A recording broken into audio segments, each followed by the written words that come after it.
Sa karagatan ng Manila Bay, isang kalbaryo ang kinakaharap ngayon ng mga mangingisda. Grabe po, hindi na po talaga mapakinabangan yan. Kawawa po yung lambat. Hindi na po talaga mapakinabangan to. Grabe ngiti mo. Lalaot ka. Pag uwi mo, panukod lang sa gasolina ang huhulihin mo.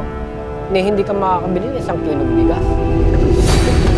Tumagas kasi sa dagat ang langis mula sa magkakasunod na insidente ng paglubog ng mga oil tankers sa Bataan.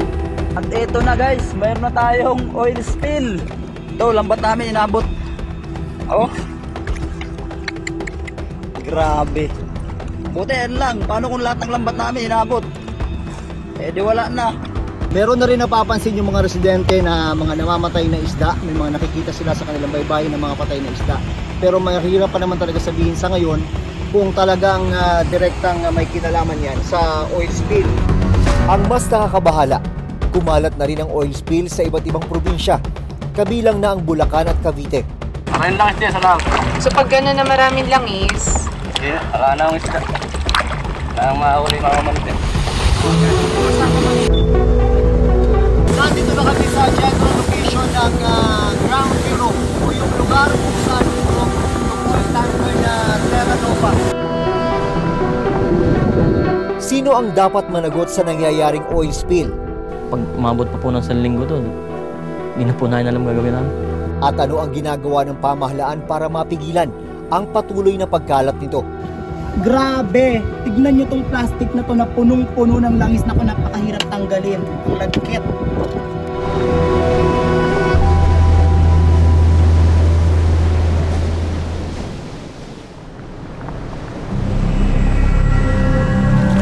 Sa video nakuha ng mangingisdang si Romar Estrada, makikita ang kanilang lambat na nagkulay itim matapos iahon mula sa dagat. Ito, lambat namin inabot. Oh. Grabe. Buti yan lang, paano kung lahat ng lambat namin inabot? Eh di wala na. Imbis na isda ang mahuli sa kanilang paglaot, buong-buong langis na palutang-lutang sa dagat mula sa lumbog na motor tanker Terra Nova sa Limay, Bataan ang kanilang nakita. Mamadali kasi kami kanina paggila para hindi kayo maaabot ng napakakapal na langis na lumulutang sa dagat. Yung lambat namin, kapag dumikit po doon yung langis, as in po hindi na po matatanggal yung langis doon. Gasolina po talaga nakatanggal doon eh. Grabe po, hindi na po talaga mapakinabangan yan. Kawawa po yung lambat. Hindi na po talaga mapakinabangan to. Grabe ngiti mo. Pero hindi lang mga lambat ni na Romar ang naapektuhan ng oil spill. Ang mas malala, ang mga huli nilang isda, halos hindi na raw maibenta. Luging-lugi po talaga. Ang gasolina mataas. Tapos yung isda po namin, ayaw na bilhin. Naipilitan kami binta sa mas murang at mababang presyo, ma'am. Yung inaasahan po namin, kikita po kami ng 1.5. Hindi kami mahigit 1,000. Pero ayan lang po. 450. Ang dagat, apektado. Ang pamumuhay ng tao, apektado rin po, ma'am. Mga daragat. Paano nga ba nagsimula ang oil spill? Habang nananalasa ang habagat na pinalakas ng bagyong Karina noong July 25, 2024, lumubog ang motor tanker na Terra Nova dahil daw sa malalaking alon. 3.6 nautical miles ang layo nito mula sa Lamao Port sa Limay, Bataan. Sabi ng Philippine Coast Guard o PCG, may kargang 1.4 million liters ng industrial fuel ang tanker na bibiyahe sana papuntang Iloilo. 16 na crew ang nasagip at 1 crew ang namatay sa paglubog ng tanker. Katulong ang ibang organisasyon, agad na nagsagawa ng oil spill response operations ang PCG sa Bataan. Nitong Lunes, sumama ako sa surface survey na ginawa ng Philippine Coast Guard sa Bataan. Nandito na kami sa general location ng ground zero o yung lugar kung saan yung oil tanker na Terra Nova. Hindi talaga kailangan tumigit ng malapit na malapit ang 5 hours. Ang tayo na diving operation ko.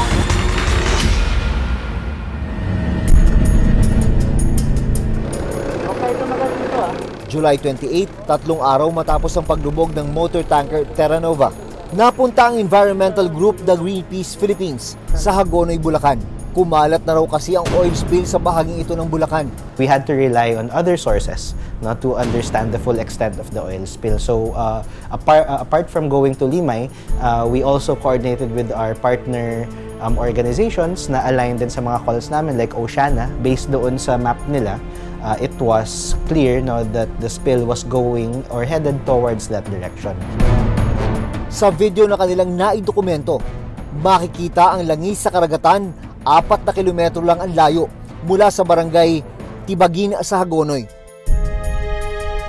Dahan-dahan nang nag-shimmer yung dagat, no? And then we could see the streaks, and then we could see pieces, no, of oil. And then dumating na kami doon sa pinakamakapal na area na kulay brown na, no, yung oil. Biglang mararamdaman mo yung bigat ng hangin, biglang maaamoy mo yung lakas ng langis. And we really had to be careful kasi it was also our health that was that could be affected. Sa drone video, mas nakita ang lawak ng oil spill.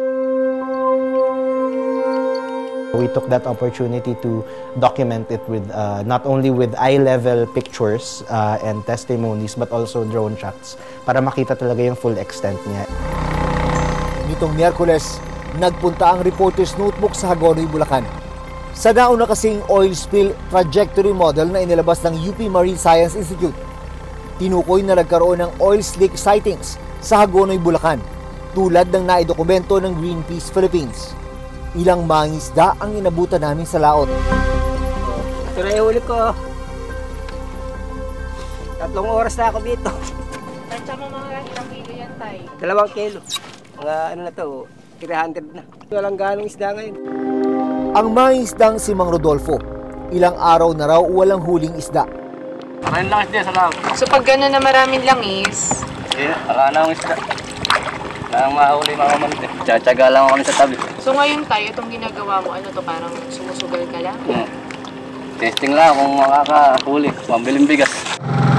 Ang mangisda namang si Melchor de la Cruz, July 26 pa ang huling beses na nakalaot. Pero hindi nila inasahan na sa kanilang paglaot, imbis na isda, langis ang bubungad sa kanila. Langis? Oo. Around 11 or 12 ng gabi. Napansin na lang po namin habang naglalaglag kami ng lambat na parang may napapansin kami mga itim po siyang maliliit. Di po namin siya pinansin, binagsak po namin lambat. Sabi ni Melchor, nabalitaan nila ang lumubog na MTKR Terra Nova sa Bataan. Pero wala silang alam sa nangyaring oil spill. Ito po yun ang cool mga itim na to at kala ko siya, dumi lang siya sa dagat. Nung tiunti na namin inaangat yung lambat, yun na pala yung langis na galing sa barko na lumubog. Kaya pong ginawa ko, para po malaman ng iba't, para maging aware na rin po yung mga tiga rito sa Tibagin. Binidyohan ko po, tsaka ko po pinost para po makita nila. Ang kinita sa naging huli nila Melchor nung gabing yun, sapat lang daw sa kanilang gasolina. Umuwi na po kami nun kasi, alam na po, ayaw na pong tuminga ng isda sa lambat. Gawa po ng may oil spill. Kung hindi nangingisda, pagtutuyo ang dagdag na pinagkakitaan ng pamilya ni Melchor. Pero dahil walang huli, wala rin silang maidaing na isda. Yung mga naipon ko lang bago maglabasan, tsaka po yung mga naipon ko lang nun, yun lang po yung ginagamit namin pang gastos. Tapos po, tumutulong-tulong lang po ako sa mga nanay ko sa karinderya nila para po may makain din po kami dito. Nangangamba si Melchor at kanyang mga kasama kung paano nila iraraos ang mga susunod na araw. Hindi na po namin alam kung paano yung gagawin namin dito sa isla. Tulad po ngayon, yung mga kasamahan ko, may diskarte po sila sa dagat kahit papaano. Mula rito sa dalampasigan ng bayan ng Limay, Bataan, nasa 4 nautical miles ang layo nung pinaglubugan ng MTKR Terra Nova. Pero mag-iisang linggo na mula ng insidenteng yun, hanggang ngayon ay hindi pa rin nasisimulan ang siphoning operations para mahigop yung tinatayang nasa 1.4 million liters ng industrial fuel oil na karga ng lumubog na barko.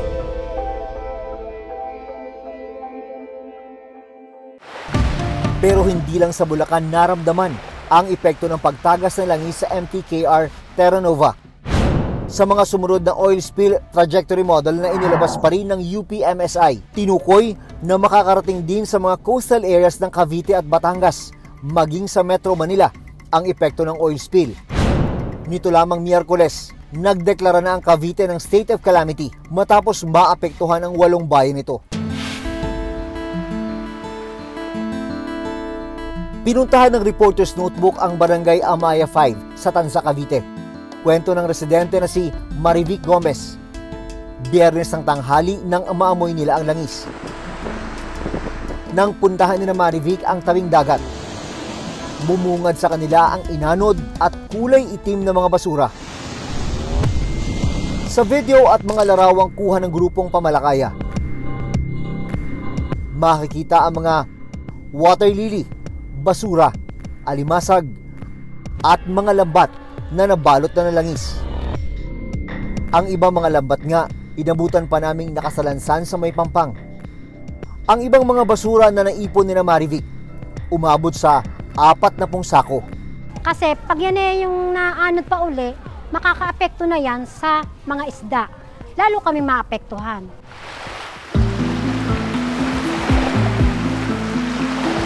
Mga isda ang kinakasama ni Marivic na si Romulo. Halos wala raw silang naiuwing kita dahil sa epekto ng oil spill. Sabi nila, huwag kayong kumain ng isda, huwag kang kumain ng mga alimasag. Kaya yung inyuuwing isda ng asawa namin, yun din ang inuulam namin. Ganito rin ang nararanasan ni Lester Jonas na 2 dekada ng mangingisda. Nabawasan na nga po yung huli naming isda, bumaksak na wala pa presyo. Nagluwas kami, nagbaksa kami sa baksakan ng isda. Beni hindi ho pinansin gano'n ho kawalan sa amin. Biyernes nung nakaraang linggo, ang huling paglaot ng grupo na Lester. Pero imbis na maibenta ang 14 na kilong isda sa halagang 2,500 pesos, nabili lang ito sa halagang 500 piso. Bakit daw lasan langis yung binili niya sa akin isda? Ano sabi sa akin nung pinagbentahan ko? Huwag ka na muna ikan lumaot. Lasan langis ika pala talaga ang isda. Umabot siya dito. Sa Ternate, Cavite, ilang miyembro ng Sangguniang Kabataan ang tumulong na rin sa paglilinis ng mga basurang inanod sa kanilang coastal area. I mean, plastic bottle yan ha. Grabe. Ang kapal. Sobrang lagit niya. Makapal. Sobrang laking epekto nito. Grabe. Tignan nyo tong plastic na to na punong-puno ng langis na ko, napakahirap tanggalin. Ang lagkit. Sa oil spill trajectory model ng UPMSI, July 29, 2024, nakarating sa coastal areas na sakop ng Cavite ang oil spill. Kinabukasan, July 30, nakarating na sa baybayin ng Metro Manila ang tumagas ng langis. Sa drone footage ng Greenpeace Philippines, kita ang langis na kubalat na sa karagatan ng Manila Bay. Sa ngayon, sabi ng Philippine Coast Guard o PCG, nasa 1 litro na langis kada oras na lang ang tumatagas sa MTKR Terra Nova mula sa 2 galon kada minuto noong mga unang araw. Sa underwater footage na ito, maingat na sinisid ng mga diver ang lumubog na oil tanker. Nang marating ang valves ng barko, isa-isa nila itong sinelyuhan. Sa susunod na linggo, target ng PCG ang siphoning o paghihigop ng langis mula sa tanker. Pero hindi pa man nasosolusyonan ang oil spill mula sa MTKR Terra Nova. Isang panibagong trahedya ang nangyari. Di kalayuan mula dito sa dalampasigan ng Mariveles ay lumubog yung MTKR Jason Bradley. Hanggang ngayon, nandiyan pa rin yung barko, meron niyang karga na nasa 5,500 liters operational oil. Pero dito sa baybay ng Mariveles, makikita mo na yung epekto ng oil spill. Eto, may mga marka na ng langis yung kanilang baybayin. Meron na rin napapansin yung mga residente na mga namamatay na isda. May mga nakikita sila sa kanilang baybayin ng mga patay na isda. Pero mahirap pa naman talaga sabihin sa ngayon kung talagang direktang may kinalaman yan sa oil spill. Ang lokal na pamahalaan, maging yung provincial government ay nagpapadala na ng mga improvised oil spill boom dito sa Mariveles para gawing pangharang para na rin na wag makapasok ng tuluyan yung oil spill sa kanilang baybayin. Sa drone video, pinalibutan ang MTKR Jason Bradley ng oil spill boom Binabantayan din ng 2 barko ng Coast Guard ang oil tanker. Patuloy po yung pag-a-assess kung saan po ilalagay yung mga pipes para po makapagsimula na po tayo ng siphoning dito sa motor tanker Bradley. Nitong Huwebes, maliban sa masangsang na amoy na reklamo ng mga residente, ilang patay na isda ang inanod sa Pangpang. Marami din namatay na isda. Naglasang langis na. Sabi ng UPMSI, may peligro sa kalusugan at sa kapaligiran ang nangyaring oil spill. Makakaapekto ang oil spill sa ating mga organismo sa dagat na nagpo-photosynthesize. So ito yung mga photosynthetic organisms like phytoplankton na makikita natin sa surface water. Long-term impact ng oil spill, pwede itong makaapekto sa mga mangroves, coral reefs, and then seagrass ecosystems. Sila yung tirahan, feeding ground, breeding ground, and habitat of diverse marine organisms in the environment. Kapag mga bahura at seagrass ecosystem na ang naapektuhan, katagalan, posibleng maramdaman daw ang epekto ng oil spill sa food security sa bansa. Sa Terra Nova, meron ng mga lugar na pinagbabawal munang makapangisda. Kapag ang mga oil spill ay hindi naagapan at malayo yung naging spread, we will encounter problems in food security. Sa mga nakaraang araw, nagsagawa ng water testing at monitoring ang Bureau of Fisheries and Aquatic Resources o BFAR sa ilang lugar na apektado ng oil spill. Nag-conduct kami ng sensory evaluation sa mga isda doon sa mga affected na bayan ng Bataan. Nag-negative, hindi sila amoy langis, hindi sila lasang langis. Pero may ilang lugar sa Bataan at Cavite na nagdeklara na ng fishing ban. Sa Cavite particular ay nagmanifest kagad. May mga isda na naglasa na. So, iyon, kaya napilitan na rin silang mag-declare ng kanilang state of calamity. At the same time, fishing ban. Sa Bataan ng Limay lang ang nag-declare ng selective ban, particular doon sa ground zero but not the entire area. July 23, una nang sumadsad sa mababaw na bahagi ng dagat sa Mariveles, Bataan, ang MV Mirola. Agad na nagsagawa ng oil recovery operation ang Philippine Coast Guard. Minimal oil sheens ang naobserbahan sa lugar. Tuloy-tuloy po yung ating clean up manually. Scooping po yung ginagawa natin. Sa magkakasunod na insidente ng oil spill, ano ang ginagawa ng pamahalaan para mapigilan ang patuloy na pagkalat nito?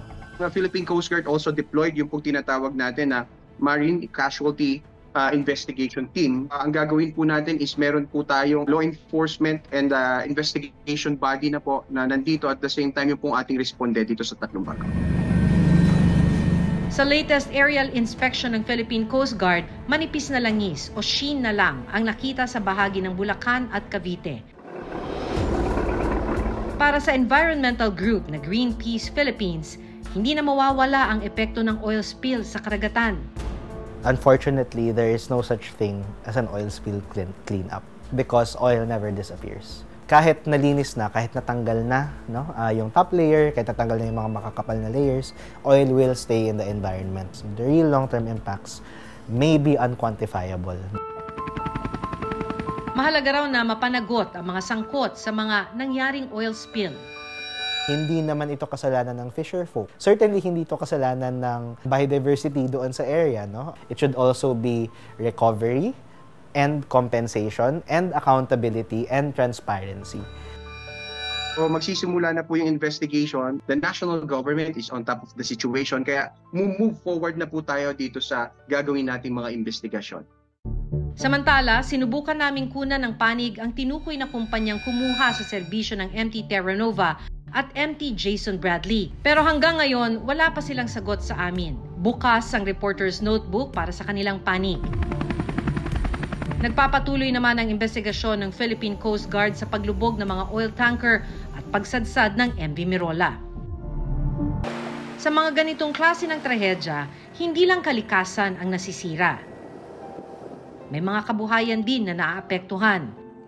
Pag umabot pa po ng 1 linggo to, hindi na po namin alam gagawin namin. Lalaot ka. Pag uwi mo, panukod lang sa gasolina ang huhulihin mo. Hindi ka makakabili ng 1 kilong bigas. Para sa mga nakausap naming mga mangingisda at residente, dapat lang daw na mapanagot ang sino mang may kapabayaan. At tulungan sila ng pamahalaan para muling makabangon. Ako si Maki Pulido.